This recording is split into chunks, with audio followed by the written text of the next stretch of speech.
아멘. 오늘 말씀은 이제 그 잡혀가신 예수 그리스도께서 대제사장 안나스와 그리고 가야바에게 신문을 받는 이야기입니다. 그리고 또 교차되는 것이 베드로가 예수님을 3번 부인하는 그 이야기가 소개되고 있죠. 본문에서 비교되는 두 사람은 바로 예수님과 베드로입니다. 이 두 사람의 목적지는 같죠. 주님은 하나님의 뜻을 따라서 대속의 길, 고난의 길을 가시는 것이고, 베드로는 그 주님이 가시는 곳이 어디든지 따라가겠다고 하는 그 말대로 주님을 쫓아가는 겁니다. 다른 신문이지만 그러나 그 대하는 모습은 완전히 대조적이라고 하는 것입니다. 베드로는 주님을 따라서 내가 죽음도 각오하고 따라왔지만 그러나 인간적인 연약함으로 그 주님을 부인하게 되죠. 그런데 주님은 다릅니다. 최고의 지도자, 최고의 권세를 가진 그 대제사장 앞에서도 자신을 부인하거나 하나님을 부인하거나 자신이 했던 그 사역에 대해서 당당하게 이야기하는 겁니다.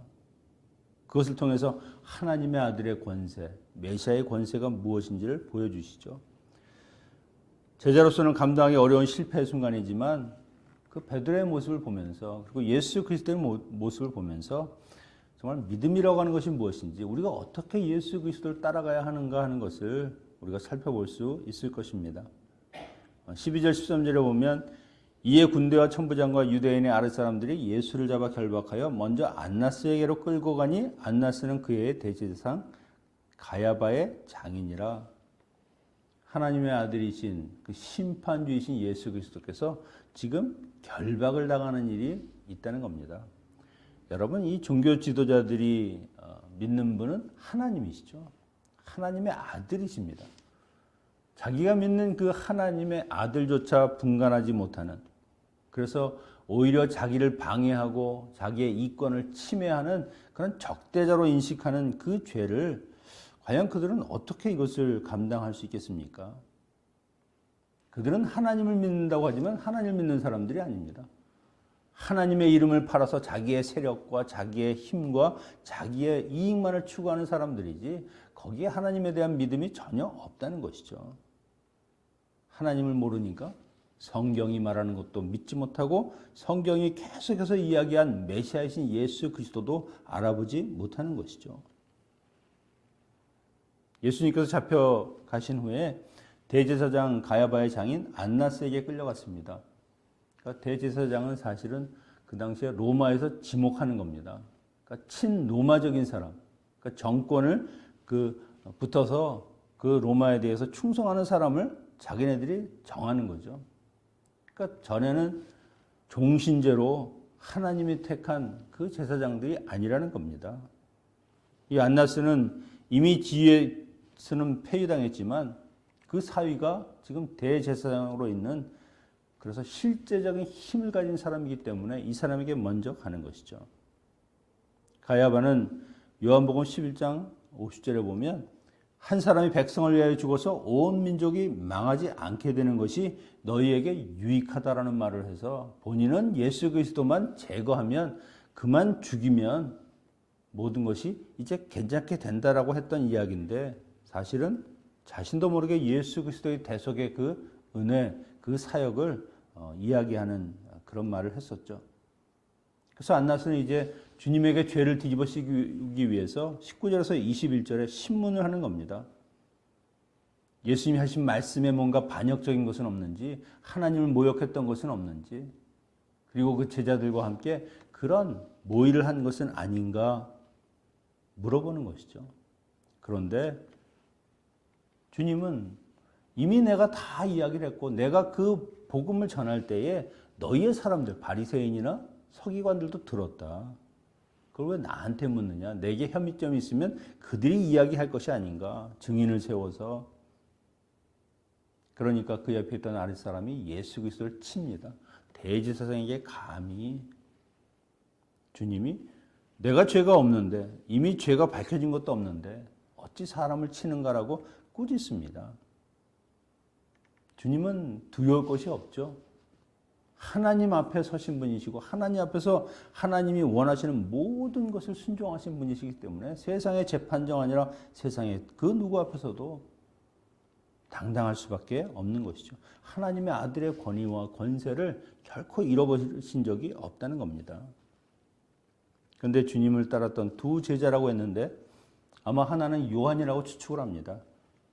대제사장과 아는 사이라서 예수님과 안으로 들어가지만 베드로는 못 들어가죠.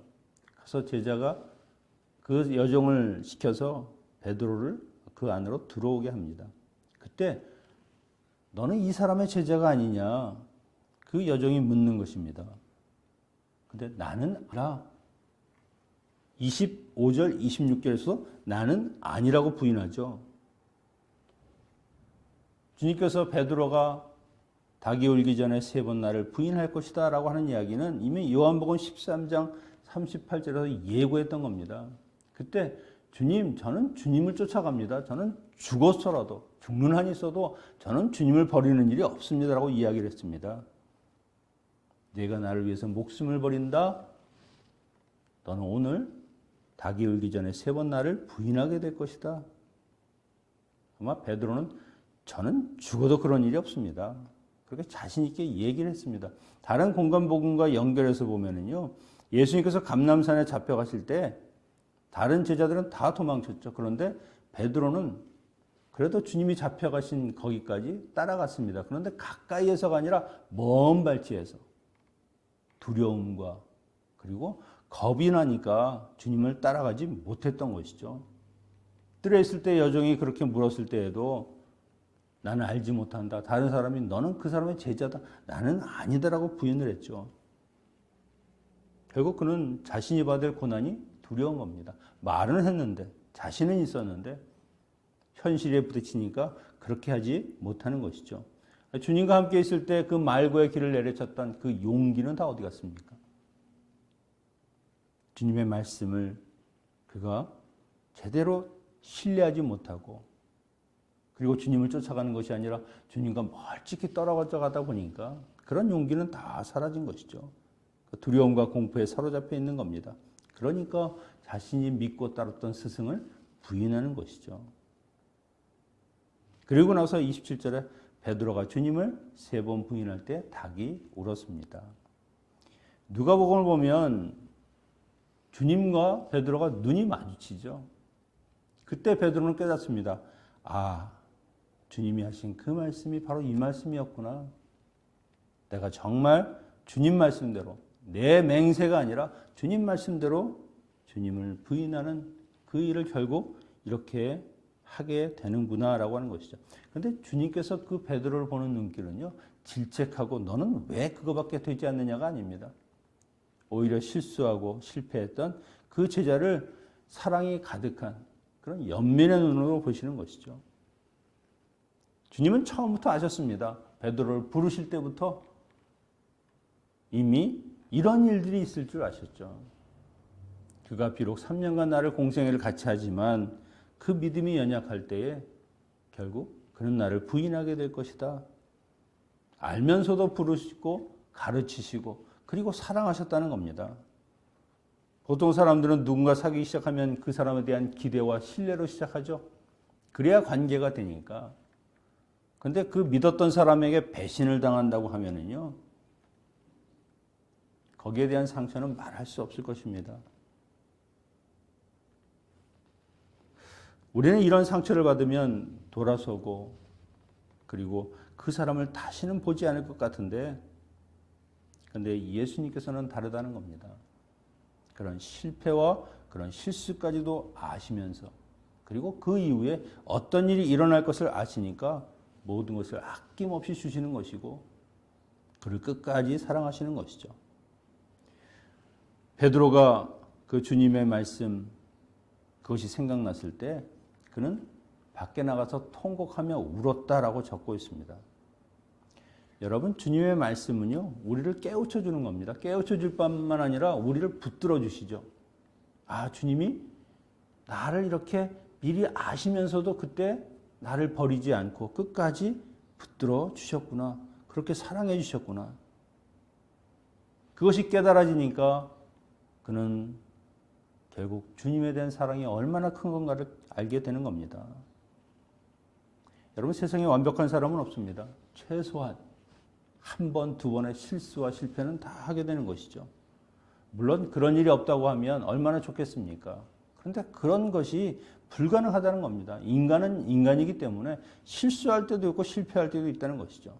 중요한 것은 무엇입니까? 그 실수와 실패 뒤에 내가 어떻게 살아가야 할 것인가? 그냥 좌절하고 세상을 포기하고 살 것인가? 아니면 다시 일어나서 그 넘어졌던 그 자리보다 더 내가 용기와 힘을 가지고 다시 나아갈 것인가?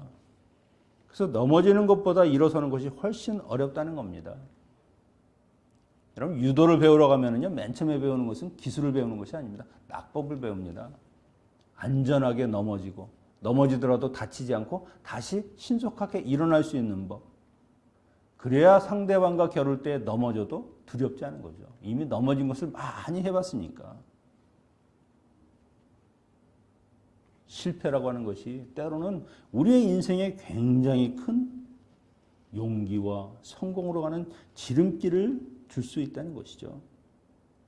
저도 보면 개척할 때는 정말 자신만만했습니다. 뭐 두려움도 있었지만 그래도 내가 하면 기본은 하겠지. 근데 그것이 잘못된 생각이었습니다. 그저 하나님의 이끄심과 하나님의 부르심에 따라서 가면 되는 길이었는데 그게 되지 않으니까 처음에는 실망도 하고 결국 그것을 놓게 되는, 사실은 사역자로서는 실패자죠. 실패자. 아, 이렇게 나도 끝나는구나.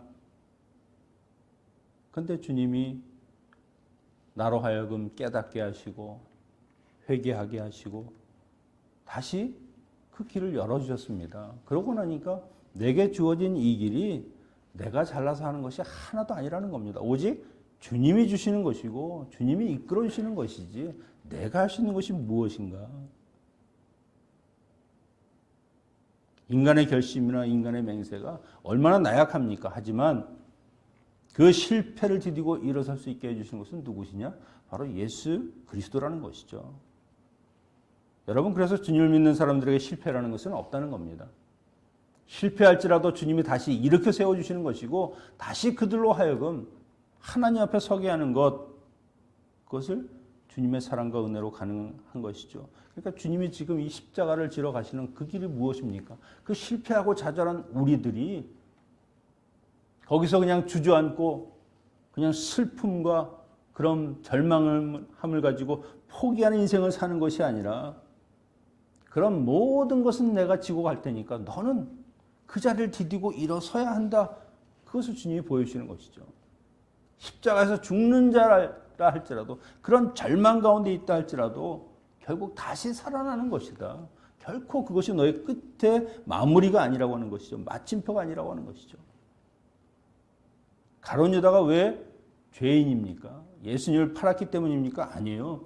자기가 실패한 그 자리, 예수 그리스도를 팔고 나서 그가 죄를 깨달았을 때 회개하고 주님께 돌아오는 것이 아니라 돌아올 수 없는 그 머나먼 길, 결국 자살로 그 인생을 마쳤기 때문에 그래서 죄인인 겁니다. 하지만 베드로도 똑같이 실수했죠.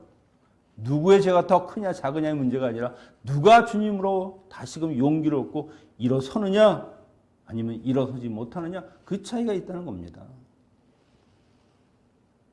나중에 그 베드로를 주님이 완전하게 회복시키시죠. 갈릴리 그 바다에서 3번 부인했던 것처럼 내가 나를 사랑하느냐 3번 물으심으로 그의 대답을 들으시고 그에게 치유와 회복이 일어나게 되는 겁니다.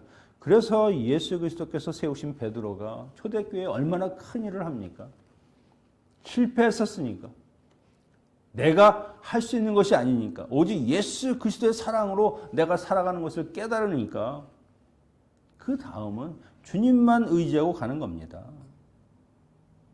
만약에 베드로에게 이런 고난의 시간이 없었다고 하면 아마 그의 사역이 그렇게 정말 사랑하는 사람들, 주님이 맡겨주신 그 사람들을 온전히 사랑할 수 없었을 것이라고 생각합니다.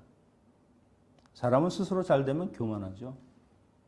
그래서 실패와 우리가 실수가 우리로 하여금 겸손하게 하고 하나님 앞에 무릎 꿇게 하고 온전히 하나님 앞에 믿음으로 나가는 사람이 되게 하신다는 것이죠. 여러분, 참된 제자의 길은 예수님을 부인하는 길이 아니라 예수님을 시인하는 길입니다. 내 삶에서 주님을 시인하는 길, 세상의 가치관을 따르거나 세상과 타협하지 않으면서 주님의 말씀대로 행하고 우상을 섬기는 것이 아니라 오직 유일하신 하나님만을 섬기는 삶을 사는 삶, 그것이 바로 예수님을 시인하는 삶입니다. 죽음과 고난과 질병 같은 상황이 온다 할지라도 주님이 나의 주님이심을 고백하면서 주님을 믿고 가는 것, 그것이 시인하는 것이죠. 주님이 이렇게 말씀하셨습니다. 마태복음 10장 32절에 누구든지 사람 앞에서 나를 시인하면 나도 하늘에 계신 내 아버지 앞에서 그를 시인할 것이요. 누구든지 사람 앞에서 나를 부인하면 나도 하늘에 계신 내 아버지 앞에서 그를 부인하리라.